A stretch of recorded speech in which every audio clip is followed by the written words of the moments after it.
Good morning. Fusion solar technology సమర్పిస్తున్న business breakfast షోకి స్వాగతం. ఏషియన్ మార్కెట్స్ లో ఈ మండే మార్నింగ్ వీక్ ట్రేడింగ్ ట్రెండే కొనసాగుతోంది.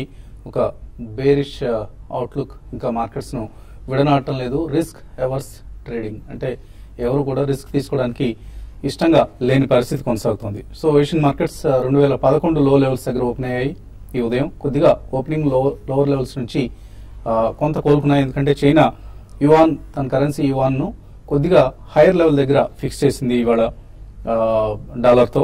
సో మరోసారి రివాల్యుయేషన్ ఎక్సర్సైజ్ ను కొనసాగించింది. సో December 21 లెవెల్స్ కి మళ్ళీ చైనీస్ యువాన్ కొద్దిగా రికవర్ అయింది. దీంతో ఏషియన్ మార్కెట్స్ నష్టాలకు కొంత బ్రేక్ పడిందని చెప్పుకోవచ్చు.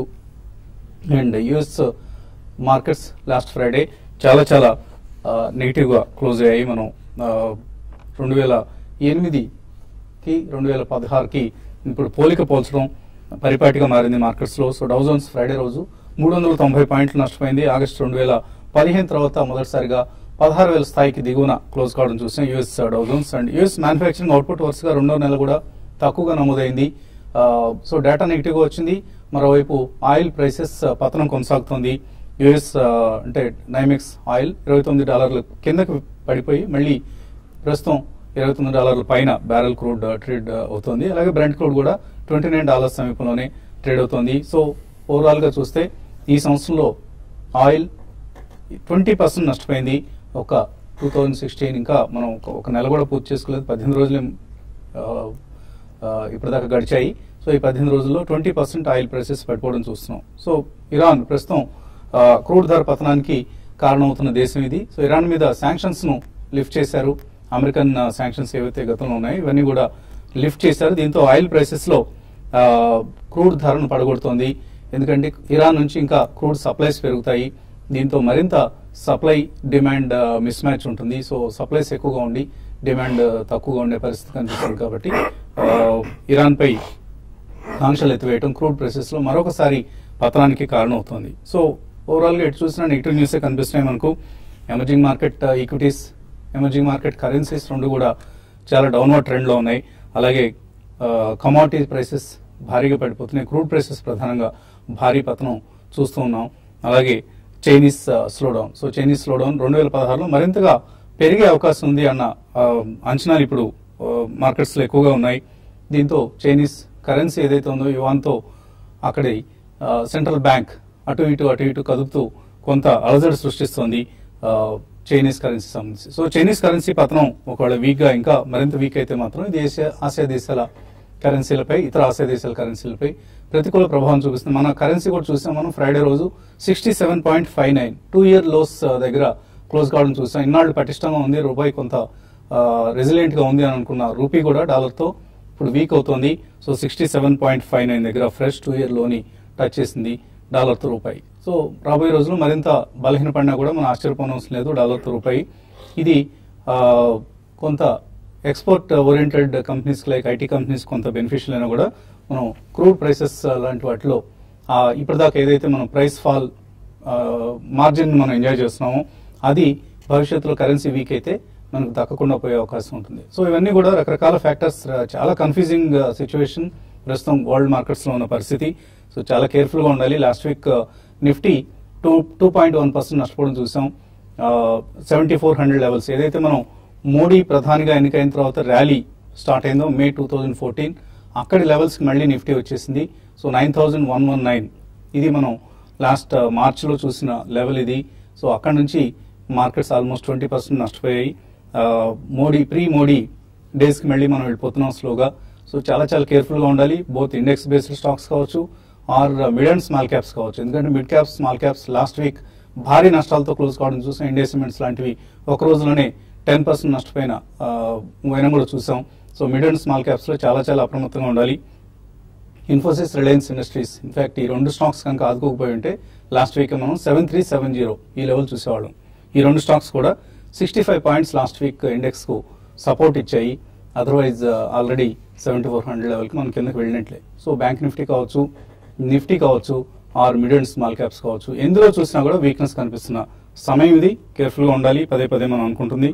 ఎఫ్ఐఎస్ సెల్లింగ్ కొనసాగుతుంది. జనవరి 1 నెలలోనే ఎఫ్ఐఎస్ 7600 crores వర్త్ స్టాక్స్ ను క్యాష్ మార్కెట్స్ లో అమ్మారు. అండ్ డిఐఎస్ బయింగ్ దీనికి మ్యాచింగ్ గా లేదు. 5,300 crores వర్త్ బయింగ్ మాత్రమే డిఐఎస్ జనవరిలో చేయడం చూసాం. సో ఆల్ ఇన్ ఆల్ ఒక సెల్లింగ్ ఎక్కువగా ఉన్న మార్కెట్ ఇది. సెలాన్ ర్యాలీస్ ఇది ప్రస్తుతానికి ఫాలో కావాల్సిన పద్ధతి. అండ్ మార్కెట్ ప్రస్తుతం రిజల్ట్ రియాక్షన్స్ కూడా కనిపిస్తున్నాయి మనకు. విప్రో రిజల్ట్ అనౌన్స్ చేసింది. రెవెన్యూ సబ్డ్యూడ్ గా మా అంచనాలకు కొద్దిగా అనుగుణంగా వచ్చినప్పటికీ ఎబిట్ మార్జిన్స్ బెటర్ గా వచ్చాయి. సో ఎబిట్ మార్జిన్స్ లో మార్కెట్స్ అంచనాలు అందుకోగలిగింది. బట్ ఏదైనా మార్కెట్ అంచనాలు బీట్ చేసే రిజల్ట్స్ పరిస్థితి నుంచి అమ్మాయి ఎలాగోలా మార్కెట్ అంచనాలకి అనుగుణంగా వచ్చాయి అనుకునే పరిస్థితికి ప్రస్తుతం దారితీసింది కంపెనీస్ Q3 రిజల్ట్స్ కూడా. సో రిజల్ట్స్ రియాక్షన్స్ ఎలా ఉంటాయనేది ఇంకా నెక్స్ట్ ఒక 15 days లో మనకు పూర్తిగా స్పష్టం అవుతుంది. ఇక మార్కెట్స్ పరిస్థితి గురించి మాట్లాడడానికి అనలిస్ట్ మనతో సిద్ధంగా ఉన్నారు. సో ఈ ఉదయం కూడా యాజ్ యూజువల్ వీక్నెస్ కొనసాగుతుంది మార్కెట్స్ లో, గ్లోబల్ మార్కెట్స్ లో. అఫ్ కోర్స్ కొద్దిగా ఇక్కడ చైనీస్ డేటా స్టెబిలైజ్ అవుతున్నట్లు కనిపిస్తుంది. బట్ స్టిల్ ఆయిల్ ప్రైసెస్ బాగా పడిపోవటం ఇదంతా మార్కెట్స్ మీద రాబోయే సే 1 to 2 months లో ఎటువంటి ప్రభావం చూపిస్తుంది అనుకుంటున్నారు? బేసికలీ సెంటిమెంట్ పరంగా ఎక్కడైనా రైజ్ వచ్చినా సెల్లింగ్ కి దారి తీస్తుందండి. ఎందుకంటే ఇది ఒక గ్లోబల్ మేహం అనే చెప్పాలి. All the markets across the world, right from America నుంచి యూరోప్, ఏషియా అన్ని కూడా వీక్ గానే ఉన్నాయి. సో బేసికలీ ఇప్పుడు ఇరాన్ మీద శాంక్షన్స్ లిఫ్ట్ చేయడం అనేది మళ్ళీ ఇంకొక స్ట్రాంగ్ ఆయిల్ ప్రెషర్ అనేది బిల్డ్ అవుతుంది world wide. Because Iran has one of the largest reserves of oil as well as gas. So initially వాళ్ళు ఒక 100,000 barrels పంపింగ్ చేస్తారు. సబ్సిక్వెంట్లీ ఒక 500,000 barrels దాకా పంపింగ్ చేస్తారు. సో బేసికలీ మనకి ఆయిల్ అనేది సడన్లీ ఒక ఎవాపరేషన్ అనేది చూసామని మనం వరల్డ్ వైడ్. సో దీని ప్రభావం అనేది other riskier class of assets especially stocks మీద తప్పకుండా ఉంటుంది. సో ఈవెన్ ఈ క్వార్టర్ అయిన తర్వాత కూడా మనకి మార్చ్ క్వార్టర్ దాకా కూడా ప్రాబబ్లీ ఎవ్రీ రైజ్ కి కొద్దిగా రైజ్ వస్తే మాత్రం తప్పకుండా సెల్లింగ్ అవుతుందండి. సో వాల్యూమ్స్ కనుక ఒకవేళ ఇంక్రీజ్ అయితే కొద్దిగా it's a cause of concern also. గతంలో అంటున్నట్టు ప్రాబబ్లీ 6,800 దాకా కూడా ఇండెక్స్ నిఫ్టీ వెళ్ళొచ్చు అనే వాదనలు గతంలో మనకు వినిపించాయి. And definitely mid and small cap లో మాత్రం రీసెంట్లీ ఏదైతే స్ట్రాంగ్ పర్ఫార్మెన్స్ చూసామో అందులో స్ట్రాంగ్ సెల్లింగ్ అనేది మనం చూస్తున్నాం. So overall I think consolidation కూడా కాకుండా ఎవ్రీ రైజ్ లో కొద్దిగా సెల్లింగే ఉంటుందండి. బట్ వాల్యూమ్స్ ఇంక్రీజ్ అయితే మాత్రం it's a cause of concern. So ఈ కాంటెక్స్ట్ లో I think one should be extremely cautious and careful అని గతంలో లాస్ట్ 1 month నుంచి చెప్తున్నాను. We still continue to maintain అదే స్టాండ్ లో ఉంటామండి. So do not venture out against the trend and లేసి బల్క్ మనీ కమిట్ చేసి మాత్రం కొనద్దు. ఎస్ఐపి వాళ్ళు తప్పకుండా కంటిన్యూ చేయొచ్చు. బట్ ఎవరైనా కొనదలుచుకుంటే మాత్రం wait for the entire results season to be over అండి. అది మనకి February 1st and 2nd week లోపల అన్ని రిజల్ట్స్ వస్తాయి. ఆడిటెడ్ రిజల్ట్స్ కూడా మనకి February 15th లోపల వస్తాయి. కాబట్టి అప్పుడే we can take. Overall market sentiment పరంగా స్టేబుల్ గా అన్నా ఉండాలి. ఇఫ్ నాట్ లోవర్ లెవెల్స్ చూడకపోయినా స్టెబిలిటీ అనేది ఒక మనం 5 to 10 ట్రేడింగ్ సెషన్స్ చూస్తేనే అక్కడ మేజర్ మనీ కమిట్ చేయడానికి మనం వెంచర్ అవుట్ చేయాలి. అప్పుడు దాకా మాత్రం I think it's going to be bad market. మనకి ఇన్సూరెన్స్ మనీ లాస్ట్ 3 months కాబట్టి insurance money as well as mutual funds, ELSS ఇవన్నీ వస్తాయి. కానీ దాన్ని డిప్లాయ్ చేయడానికి కూడా టైం పడుతుంది. So wait it out, be extremely cautious, don't venture out against the trend అనే చెప్పొచ్చండి. సో 12 నెలల కనిష్ట స్థాయి దగ్గర ఉంది. 12 సంవత్సరాల కనిష్ట స్థాయి దగ్గర క్రూడ్ ప్రైసెస్ లాస్ట్ 18 months లో 72% పతనం చూస్తున్నాం క్రూడ్ ప్రైసెస్ సంబంధించి. కొంతమంది ఇంతకుముందు $20 ప్రెడిక్షన్స్ ఇచ్చారు బ్యారెల్ క్రూడ్ ప్రైస్. ఇప్పుడు స్టాండర్డ్ చార్ట్ లాంటి సంస్థలు $10 కి పడిపోతుంది. నవంబర్ 2001లో మనం ఏదైతే 15 సంవత్సరాల క్రితం చూసిన లెవెల్ ఉందో అక్కడికి అంటే $10 per barrel క్రూడ్ పడిపోయే పరిస్థితి కనిపిస్తుందంటూ హెచ్చరికలు జారీ చేస్తున్నాయి. సో క్రూడ్ ప్రైసెస్ పతనం అవుతున్న కొద్దీ ఇటు వరల్డ్ ఎకానమీస్ దెబ్బతింటాయి అండ్ ఈక్విటీ మార్కెట్స్ కూడా ఇది తీవ్రమైన విఘాతం కలిగించే అంశం. టెక్నికల్ గా ఎలా కనిపిస్తుంది పరిస్థితి? సో మీరు మనం January 1st రోజు ఇచ్చిన ప్రెడిక్షన్స్ కి దగ్గరగా వెళ్తున్నాయి markets. Basically I think last August లో కూడా మనం ఇలాంటి ఫాలో చేసామండి. ప్రాబ్లీ అప్పుడు మనకి 7,530 రావటం చూసాం. సో డెఫినెట్లీ ఇప్పటికైతే ఎక్స్టెండింగ్ బాటమ్ ఫార్మేషన్ మనం చూస్తున్నాం చార్ట్స్ పరంగా. సో నిఫ్టీ మాత్రం 7422 ఏదైతే స్ట్రాంగ్ సపోర్ట్ ఉంది దాని కింద అట్లీస్ట్ 2 or 3 days క్లోజ్ అవ్వాలి. లేదంటే మనం ఎక్స్టెండింగ్ బాటమ్ గానే మనం పరిగణిస్తాం. As long is stays above 74-7450 probably down side కొద్దిగా తక్కువ ఉందని చెప్పొచ్చు short term two medium term కోసం కూడా. సో జనరలీ బేసికలీ ఇలాంటి సిచ్యువేషన్ ఏమవుతుందంటే 2-3 రోజులు ఎక్స్టెండింగ్ బాటమ్ అనేది ఫామ్ అయ్యి ప్రాబ్లీ మనకు ఒక రీబౌండ్ వచ్చే ఛాన్స్ ఉంటుంది నిఫ్టీలో. సో బై ఆన్ డిప్స్ కానీ ఈ స్టేజ్ లో చెప్తాను, బట్ స్ట్రిక్ట్లీ 40 to 50 points కింద స్టాప్ లాస్ పెట్టుకుని. బట్ యాక్చువల్లీ రీబౌండ్ అనేది మనకు కొద్దిగా ఎక్కువ రీబౌండ్ వచ్చే అవకాశం అయితే కనిపించలేదండి నిఫ్టీలో. బేసికలీ మనకి ఇంతకు ముందు అయితే రేంజ్ ఉందో 76 and 82 రేంజ్ అనుకున్నాం. ప్రాబ్లీ అది ఇప్పుడు కాంట్రాక్ట్ అయిపోయి కొంచెం ప్రాబ్లీ 74 and 77 రేంజ్ ఉండే అవకాశం ఉంది. సో మనకి 20-day మూవింగ్ యావరేజ్ అయితే షార్ట్ టర్మ్ రెసిస్టెన్స్ ఉంటుందో అది కూడా మనకి 7763 దగ్గర ఉంది. సో బేసికలీ మనకి 7750 and 7450 రేంజ్ గా పరిగణించవచ్చు. మేబీ 100 points అబరేషన్ అనేది మార్కెట్ లో ఉంటుంది. బట్ ఇది ఏమాత్రం 7420 కింద అట్లీస్ట్ 3 days క్లోజ్ అవుతే కనుక ప్రాబ్లీ 7118 ఏదైతే మనం లాస్ట్ ఇయర్ 2014 జూలై లో ఏదైతే అనుకున్నామో అది వచ్చే ఛాన్స్ అయితే ఎక్కువ కనిపిస్తుంది. బట్ బ్యాంక్ నిఫ్టీ చూస్తే కనుక మనకి ఫ్రైడే క్రాక్ తోటి ప్రాబ్లీ ఇది నిఫ్టీ తోటి మ్యాచ్ అవుతున్నట్టు అనిపిస్తుంది. సో ఇంతకుముందు కొద్దిగా అవుట్ పర్ఫార్మ్ చేసిన బ్యాంక్ నిఫ్టీ ఇప్పుడు నిఫ్టీతో ఈక్వల్ గా వచ్చింది. సో 2014 ఆగస్ట్ లో ఏదైతే ఉందో 14,709 అంటే ఇక్కడ నుంచి ఆల్మోస్ట్ ఒక 300 points కిందలో ఒక గట్టి సపోర్ట్ ఉండే అవకాశం ఎక్కువ ఉంది బ్యాంక్ నిఫ్టీలో. అదేవిధంగా పుల్ బ్యాక్ వస్తే కనుక లాస్ట్ వీక్ హై ఏదైతే ఉందో 16,156 దాకా కూడా పై అప్ సైడ్ వెళ్లే అవకాశం ఉంది. సో ఇక్కడ షార్ట్ పొజిషన్స్ కంప్లీట్ అవాయిడ్ చేయాలి. మేబీ కౌంటర్ ట్రెండ్ ప్లేయర్స్ ఎవరైతే ఉన్నారో ఆప్షన్ లో అంటే కాల్ ఆప్షన్స్ లో లాంగ్ పొజిషన్స్ తీసుకోవచ్చు. మేబీ 50 to 60 points నిఫ్టీలో స్టాప్ లాస్ పెట్టుకుని అదేవిధంగా bank Nifty 200 points stop loss పెట్టుకుని. ఓకే అండి, కాలర్స్ లైన్ ఉన్నారు. మొదటి కాలర్ కుమార్ విజయవాడ నుంచి. హలో, నమస్కారం అండి. నమస్తే, అడగండి సార్. కోల్ ఇండియా లిమిటెడ్ ఇప్పుడు నేను కొనుక్కోవచ్చండి 1 year కోసం ఉంచుకోవడానికి ఇన్వెస్ట్మెంట్ పరంగా. ఎందుకు కోల్ ఇండియా మీద ఇంట్రెస్ట్ చూపిస్తున్నారండి? ఇంతకు ముందు ప్రాఫిట్స్ వచ్చినాయి కదా సార్, ఇప్పుడు అదే కంపెనీ కోల్ లో నెంబర్ 1 కదా పిఎస్యూఎస్ లో తీసుకోవచ్చా అని. అంటే కోల్ ఇండియా ఎప్పుడు నెంబర్ 1 కోల్ ప్రొడక్షన్ లో, because they have a monopoly. వాళ్ళు అలా చేస్తేనే ఇతర ప్రైవేట్ మైనింగ్ కంపెనీస్ కి కోల్ దొరుకుతుంది, ఆర్ పవర్ ప్రొడ్యూసర్స్ లాంటి వాళ్ళందరూ కూడా. కోల్ ఇండియా కొనుక్కోవచ్చా? నాట్ ఏ గుడ్ ఐడియా అండి. ఎందుకంటే కోల్ ఇండియా మోనోపోలీ కంపెనీ అయినా, ఇండియాలో పిఎస్యూ అండ్ బిగ్గెస్ట్ కంపెనీ అయినా కానీ వరల్డ్ వైడ్ కోల్ ప్రైజెస్ అనేవి బాగా పతనం అయినాయి. సో ఈ రోజు నెసెసరీలీ ఓన్లీ కోల్ ఇండియా దగ్గరే కొనాలనే ఇదేం లేదండి. They can also import coal. కాబట్టి overall commodity as a coal prices భారీగా క్షీణించాయి, ఇంకా ఎక్కువ పెరిగే అవకాశం కనిపించలేదు. కాబట్టి అండ్ కొద్దిగా లార్జ్ ఈక్విటీ అండి, కంపెనీ పరంగా మంచి కంపెనీ, అందులో డౌట్ లేదు. కానీ లార్జ్ ఈక్విటీ కాబట్టి పెద్దగా గెయిన్స్ వచ్చే అవకాశం లేదు. కాబట్టి 1 year అనగానే wait for some more time అండి. అది ఈ quarter results or even March quarter results అయిన తర్వాత you can take a fresh call. And భవిష్యత్తులో కోల్ కి ఆల్టర్నేటివ్ గా అదర్ ఫ్యూయల్స్ ని కూడా పవర్ కంపెనీస్ అడాప్ట్ చేసుకునే అవకాశం కనిపిస్తుంది. ఎందుకంటే ఎల్ఎన్జీ లాంటివి కంట్రీలోకి, మన దేశంలోకి విరివిగా రాబోతున్నాయి భవిష్యత్తులో. So coal as a feed stock domination కూడా తగ్గే అవకాశం ఉంటుంది. ఇవి కూడా ఈ అంశాన్ని కూడా దృష్టిలో ఉంచుకుంటే కోల్ ఇండియా మే గివ్, ఒకవేళ పాజిటివ్ గా ఆలోచించినా కూడా మోడరేట్ రిటర్న్స్ ఇస్తుంది. It will not be an out performer. తర్వాత కాలర్ పొద్దుటూరు నుంచి రాజేశ్వరరావు. హలో, అడగండి రాజేశ్వరరావు.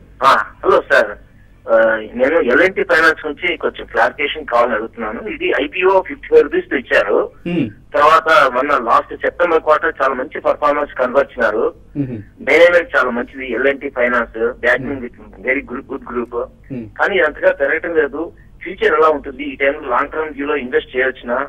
మీరు కాస్త దీని గురించి తెలియజేయండి, సలహా ఇవ్వండి. ఎల్ఎన్టీ ఫైనాన్స్ ఏదైనా ఇన్వెస్ట్మెంట్ ఉద్దేశంతో కొనుక్కోవచ్చా? ఇక్కడ టెక్నికల్ గా ఎలా కనిపిస్తుంది? డెఫినెట్లీ నో అండి. స్టాక్ చూస్తే కనుక టోటల్ డౌన్ ట్రెండ్ ఉన్న స్టాకే. And even market pull back వచ్చినా కూడా ఇది ఎక్కువ పుల్ బ్యాక్ అవ్వలేకపోతుంది. So as long as stays below 200-day moving average అంటే 65 కింద ఉన్నంత కాలం ప్రాబబ్లీ దీని డౌన్ ట్రెండ్ ఎక్కువ ఉండే అవకాశం ఉంది. సో ఏమాత్రం ఇది ప్రీవియస్ స్వింగ్ లో 52.5 కట్ అవుతే కనుక మేబీ ఇంకా ఫర్దర్ డౌన్ సైడ్ వెళ్లే అవకాశం ఉంది. లాంగ్ టర్మ్ కానీ మీడియం టర్మ్ కానీ కంప్లీట్లీ అవాయిడ్ చేయాలి. ప్రాబ్లీ 65 దాటినాకే మనం లాంగ్ టర్మ్ కోసం బై కోసం ఆలోచించవచ్చు. So mid and small caps లో కరెక్షన్ ఇప్పుడే ప్రారంభమైందండి. ఇంకా రాబోయే రోజుల్లో ఇది మరింత డీపెన్ అయ్యే అవకాశం ఉంది. ఎల్ఎన్టీ ఫైనాన్స్ లాంటివి ఇంకా కరెక్ట్ అయ్యే అవకాశం ఉంది. కాబట్టి వెయిట్ చేయండి మీరు. మరిన్ని కాల్స్ అలాగే మెయిల్స్ తీసుకునే ముందు కాసేపు ప్రకటనలు.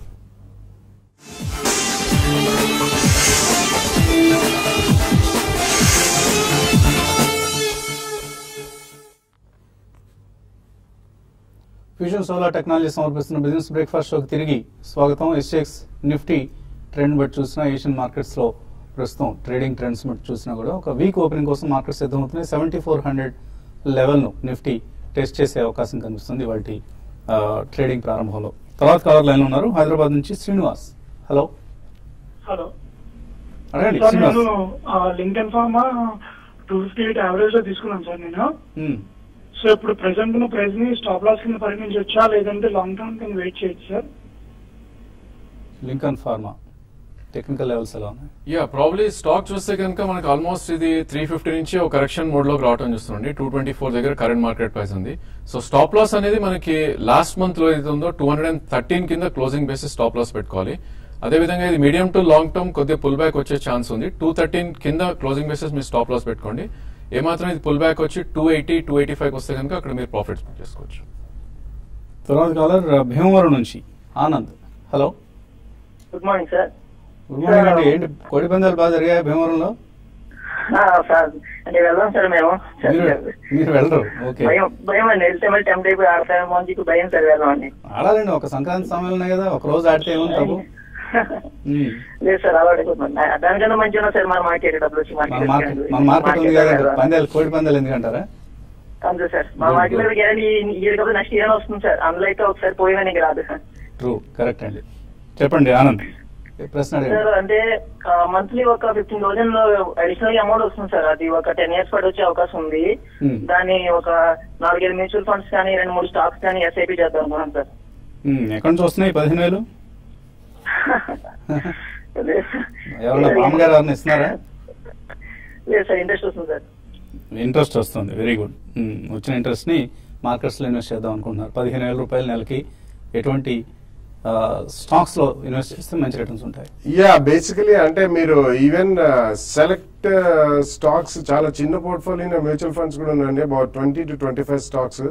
అటువంటి వాటిలో మీరు చేసుకోవచ్చు. సెలెక్ట్ ఫోకస్ కోటక్ లో ఉంది, మోతీలాల్ ఓస్వాల్ ఉంది, అట్లాంటి దాంట్లో డైరెక్ట్ స్టాక్స్ లో కూడా మీరు నెక్స్ట్ 2-3-10 years అంటున్నారు కాబట్టి డెఫినెట్లీ కొద్దిగా ఎవ్రీ ఇయర్ రివ్యూ చేసుకుంటుంటే ఇప్పుడు ఆల్రెడీ 67.5 దాకా రూపీ వచ్చింది కాబట్టి export led front line pharma companies ఒకటి, ఈవెన్ ఫ్రంట్ లైన్ మొన్న ఇన్ఫోసిస్ రిజల్ట్స్ బాగానే, front line IT companies and domestic theme లో అయితే automobile companies, LCVs, HCVs especially maybe on declines. మీకు ఫోర్స్ మోటార్స్ కానివ్వండి, అశోక్ లీలాండ్ కానివ్వండి, auto ancillary like Bosch, tyre companies like TVS, Srichakra or Ceat, ఇటువంటి అన్ని బాగానే ఉంటాయండి. And front line pharma companies like maybe doctor Reddy, Sun Pharma, ఇవన్నీ బాగానే ఉంటాయి. అండ్ ఫ్రంట్ లైన్ ఐటీలో కూడా ఇన్వెస్ట్ చేసుకోవచ్చు. నరసింహమూర్తి మెయిల్ పంపించారు హైదరాబాద్ నుంచి. Canara bank, axis bank, ICICI bank ఈ 3 1 to 2 years వెయిట్ చేసే ఉద్దేశంతో ఇక్కడ ఎంటర్ కావచ్చా? టెక్నికల్లీ డెఫినెట్లీ నో అండి. టోటలీ డౌన్ ట్రెండ్ లో ఉన్న స్టాక్స్. ఇన్ఫాక్ట్ కెనరా బ్యాంక్ 190 కింద ఆల్మోస్ట్ మనం క్లోజ్ అవుట్ చేసాం. సో దీని నెక్స్ట్ సపోర్ట్ అనేది 136, 140. సో 1 to 2 years వ్యూ ఉందంటున్నారు కాబట్టి మీరు కొద్దిగా వెయిట్ చేయండి. మేబీ ఇక్కడ నుంచి 10 to 15% పడితే కనుక మీరు ఫస్ట్ ప్రైస్ పాయింట్ లో తీసుకోవచ్చు. 1 year ఉంటే కనుక ప్రాబ్లీ 15 to 20% రిటర్న్ వచ్చే అవకాశం ఉంది. అంతకు మించి అయితే కనిపించలేదు యాజ్ ఆఫ్ నౌ. కార్తికేయ అడుగుతున్నారు, ఒక కంపెనీ ఈపీఎస్ సెక్టర్ ఈపీఎస్ సమానంగా ఉండి పిఈ మాత్రం సెక్టర్ పిఈ కంటే తక్కువగా ఉంటే వాల్యూ బై అని అనుకోవచ్చా? EPS is exactly not number 1 parameter అండి. ఈపీఎస్ డెఫినెట్లీ చాలా సూచిస్తుంది, కానీ ఈపీఎస్ అండ్ సెక్టర్ ఈపీఎస్ ఏముండి కొద్దిగా తక్కువలో కోట్ అవుతుంటే P ratio I don't think it's, ఎందుకంటే cash per share is more important than pure earnings per share. ఎందుకంటే ఒక్కొక్కసారి అదర్ ఇన్కమ్ ఉన్నా అది ఈపీఎస్ లో రిఫ్లెక్ట్ అవుతుంది. అది లంపీగా ఉండొచ్చు, ఎవ్రీ క్వార్టర్ ఉండకపోవచ్చు, ఒకటేసారి రావచ్చు ఏదైనా అసెట్ సేల్ చేసినా. So EPS strictly is not the best parameter అని చెప్పొచ్చు. Cash per share is the best అండి. Cash per share and also company return on equity ఎంత సంపాదిస్తుంది, అలాగే బుక్ వాల్యూ, ద క్యాష్ అన్నారు కాబట్టి నెట్వర్త్ అంటే బుక్ వాల్యూ, మళ్ళీ again price to book value ఎలా ఉంది, ఇలా 3-4 ఫ్యాక్టర్స్ ని పరిగణలో తీసుకోవాలి. ఒక పిఈ మాత్రమే పరిగణలో తీసుకోకూడదండి. శ్రీనివాస్ జే అడుగుతున్నారు, యాక్సిస్ బ్యాంక్ కొన్నారంటే 403 రూపాయల్లో హోల్డ్ చేయొచ్చా? ప్రాబ్లీ ఇప్పుడైతే హోల్డ్ చేయొచ్చండి. ఆల్మోస్ట్ మనకి 369, 370 రావటం చూసాం. సో 349 అనేది మనకి 200-day moving average weekly charts లో. సో 349 కింద క్లోజింగ్ బేసిస్ మీరు స్టాప్ లాస్ పెట్టి హోల్డ్ చేయండి. అదేవిధంగా పుల్ బ్యాక్ వచ్చి అరౌండ్ 398 and 400 వస్తే కనుక మీరు పొజిషన్ ఎగ్జిట్ అవ్వాలి. మ్యాక్స్ ఇండియా ఈ రేట్లో కొనుక్కోవచ్చా? ఎస్కేటి అన్న పేరుతో పంపించారు మెయిల్. ఇప్పుడే కాదండి, max India is a good company, it's a holding company, కానీ అందులో రకరకాలమైన రీస్ట్రక్చరింగ్ అండ్ హైవ్ ఆఫ్ చేసి సెపరేట్ లిస్టింగ్ అవును. ఆ ప్రక్రియ అంతా పూర్తి అయిన తర్వాత ఉన్న వాటిలో బెస్ట్ కంపెనీస్ సెలెక్ట్ చేసుకుని చేయొచ్చు. But as of now I don't think it's a better bet. TVS electronics కొందాం అనుకుంటున్నారు, కోనేటి రంగా కొనుక్కోవచ్చా? I think first price point లో యూ క్యాన్ బై అండి. ప్రాబ్లీ మీకు 1 year వ్యూ ఉంటే డెఫినెట్లీ ఇది కొద్దిగా బుల్లిష్ గా ఉన్న చార్ట్స్ ఇవి. సో ఫస్ట్ ప్రైస్ పాయింట్ లో మీరు ఇక్కడ తీసుకోవచ్చు, 102, 107 మధ్యలో ఉంది. అండ్ సెకండ్ ప్రైస్ పాయింట్ మీరు అరౌండ్ 78, 80 దగ్గర తీసుకోవాలి. 1 to 2 years వ్యూ ఉంటే 140 to 160 వెళ్ళే ఛాన్స్ ఉంది. సునీల్ నెస్లే కొన్నారు 5825 దగ్గర, సుందరం ఫైనాన్స్ 1320లో కొన్నారు, ఇంకా యాడ్ చేసుకోవచ్చు లాంగ్ టర్మ్ కోసం?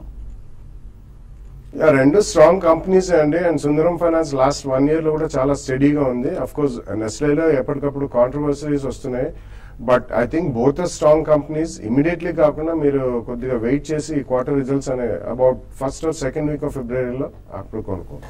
చిన్ని అడుగుతున్నారు, Granules Zensar holding long term కోసం కొనుక్కోవచ్చు ఇక్కడ. అలాగే ఫోర్స్ మోటార్స్ హోల్డ్ చేస్తున్నారు 3300లో, ఏం చేయాలి? Probably granules I think you can hold అండి. ఆల్మోస్ట్ ఇది 164 నుంచి 110 దాకా రావటం చేసాం. మేబీ 98 అండ్ 95 దాకా కూడా డౌన్ సైడ్ వచ్చే ఛాన్స్ ఉంది. 1 to 2 years అంటారు కాబట్టి డెఫినెట్లీ హోల్డ్ చేయొచ్చు. ఇన్ఫాక్ట్ జెన్సార్ కూడా ఒక బుల్లిష్ లో ఉన్న చార్ట్ ఇది. సో 907 దగ్గర ఒక గట్టి సపోర్ట్ ఉండే అవకాశం ఉంది. 2 స్టాక్స్ కూడా లాంగ్ టర్మ్ హోల్డ్ చేయండి. Amarender, BHEL, state bank of India, bank of India, ఈ 6 months కోసం కొందాం అనుకుంటున్నారు, కొనుక్కోవచ్చా? డెఫినెట్లీ నో అండి. 3 కూడా చాలా వీక్ గా ట్రేడ్ అవుతున్న స్టాక్స్. ఇన్ఫాక్ట్ 3 కూడా అవాయిడ్ చేయాలి. ఇంకా చాలా మెయిల్స్ మిగిలిపోయాయి, కానీ సమయం కూడా మించిపోయింది. ఇది ఇవాల్టి fusion solar technologies business breakfast show. మధ్యాహ్నం స్మార్ట్ ఇన్వెస్ట్లో మళ్ళీ కలుద్దాం.